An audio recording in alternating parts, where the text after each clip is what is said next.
Hello everyone, welcome back to the channel. I'm working on another speaker box today, but this time I'm going to do something a little different. I'm going to use a truck bed liner to cover it, so I'm going to see if that helps. I've never done it before, so it'll be a first time. Hopefully, whether it's pass or fail, it'll look nice. Anyway, I'll give you updates as I work on through the build. Thanks. Okay, here we are. I've just about got the box built. It's going to house one 10-inch subwoofer, eventually two. I basically kind of jumped in halfway into this because it was last night and it was kind of dark. But anyway, so now what I'm doing is I'm cutting some support braces to go in right here, and then I will hollow them out so they're just so it doesn't impede the airspace and the air to get out the port. I'll show you what that looks like when they're all done and getting ready to be put in. So I've got the guides covered here, or the supports I should say, not guides.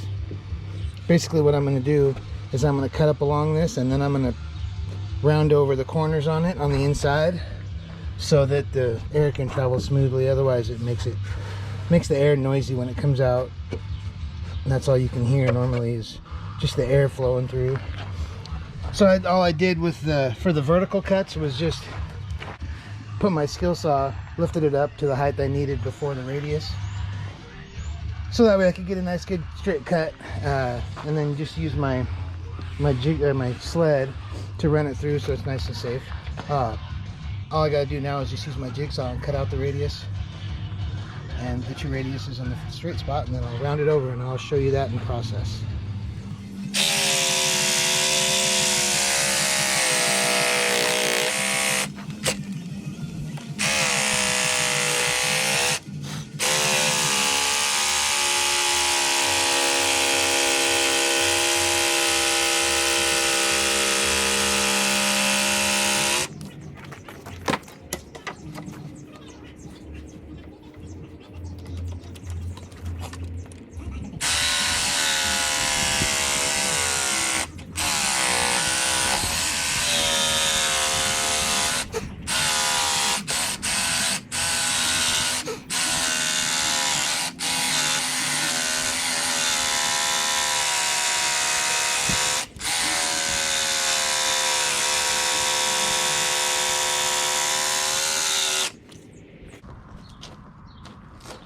Okay, there's one. Now I just got to cut out the other.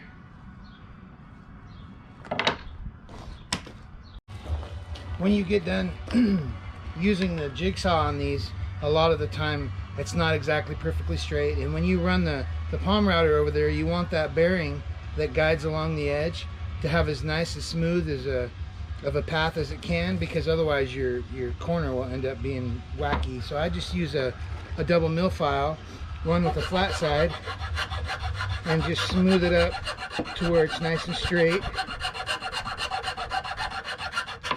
because you know what, aesthetics is everything.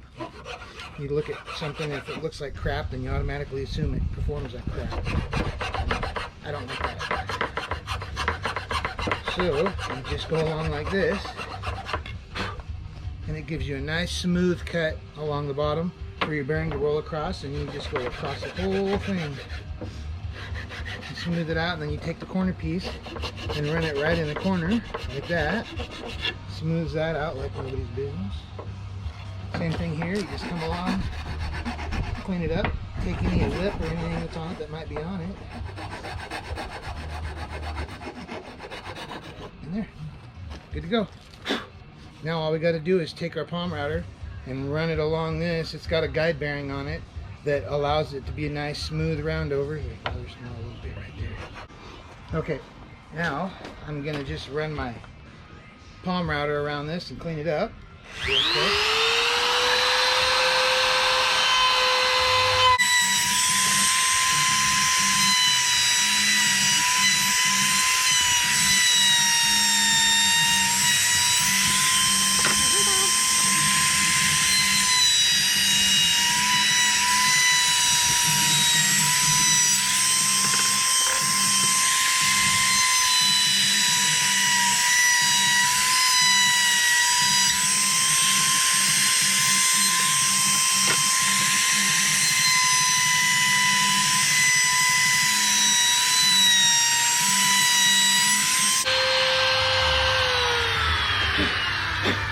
that, what a mess.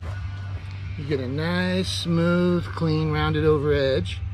And then you can just take a little bit of sandpaper and smooth this off, or you don't even need to mess with it. You don't want to. Just clean up that little lip. And there you go. Perfect.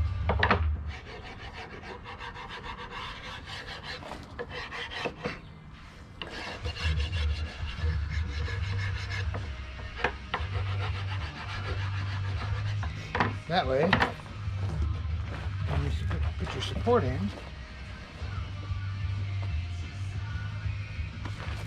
it goes in just like this. You got one, and you got the other, and then you just put your glue in, because this one may end up getting another woofer on this side, but this way you don't get flex and vibration, and you don't work your glue loose or your staples. So anyway, okay, I'll get back to you when everything's mounted in and ready to go. Okay, everything's glued in, secured in. I just got to leave the clamps in. Basically, the glue does all the physical bonding and the holding, but the staples hold everything in together. I built the box in my truck, excuse me, with staples, and I tell you what, it's so much faster and so much easier and so much cleaner, because all you got is these little tiny holes to deal with instead of big screw holes. Unless you're going to be, you know, running like 615s or something, then you would want to use something a little more substantial. But other than that, basically now I'm just going to set up to cut out the hole for the woofer with my router, and I'll show you how I do that here in just a minute. What I've done now is I did this previous. I made a circle jig for my hand router. I looked up various people on YouTube, and this seemed to be the best solution for me. So basically, you just, whatever hole you want, you just do the 1/2 inch from the outermost port of the blade to the middle of the hole, and then you just drill a hole that's the same size as this one here, and then it just goes right in the hole. And then you slowly drop it down as you spin, but you just, before you start, you just twist it and make sure that nothing's in the way of the back side of the hole jig. And that's it. You just run it down until it pops through, and you got a nice, perfectly round hole. So I'm going to set this up and I'll show you how I do it. When you're doing it, you just got to keep your cord above you so that it doesn't get caught up in anything, and then you just turn it on. And then you unlock it, and you slowly plunge it in.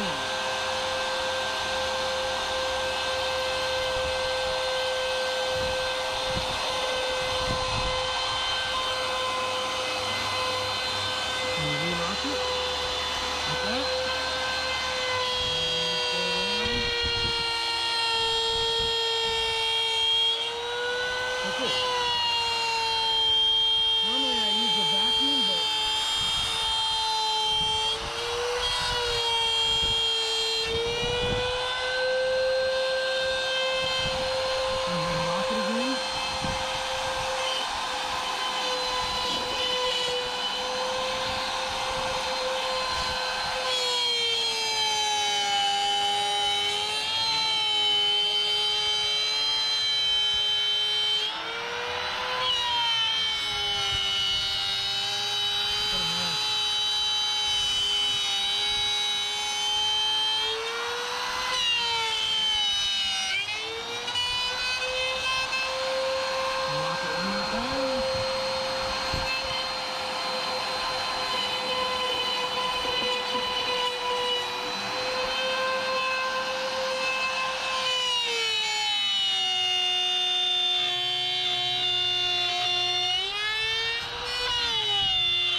there's your perfectly cut out hole. All I got to do is trim up that little bit of slashing right there, or flashing, and then we'll be good to go. I'll have to test fit the woofer and see if it works. Watch this. Oh, baby. Oh, look at that. Perfect. No slop, no nothing. Almost like I knew what I was doing. Good job, Bob. Well, here's the monstrosity all clamped together after it glued, and since you can't reach in this side because of the brace and that inner piece, I had to lay a small bead of silicone on the inside and then lay a patch of glue on the outside and then stick it on and clamp it all together. You see that squeeze out right there? That glue squeeze out? That's good. That way I know I got plenty of glue. Look underneath there, there's squeeze out. I got plenty of glue, and then I'll go around the outside and sand and seal any spots that don't have any squeeze out on them, so that everything's good and sealed. And then I can go patch these little tiny holes. But anyway, that's the next update. Hopefully the next update will be completely finished, but I gotta let this dry for another 20 minutes. That glue sets up pretty quick, especially out in this hot sun. So okay, we're basically got everything done. I did the final sanding on it to smooth all the corners. Now I just went through and filled all the nail holes with filler. Basically, once I'm done with that dried, I can go over it one more time to smooth everything off, and then I'll be ready to put the bed liner on it. Okay, well, I got one layer done. I used a can of it, but I think I might use a different type next time for the second coat, because the Rust-Oleum just doesn't, it kind of just looks like black spray paint. Doesn't seem to have done the job, and it didn't cover the ends of the MDF very well. So I think the next stuff, I'll get the thicker stuff, and it will give it a nice even look with the way it's all done. But it looks nice. I made a mistake and forgot to round over the edges, so I'm going to round the edges over and then redo it with the heavier stuff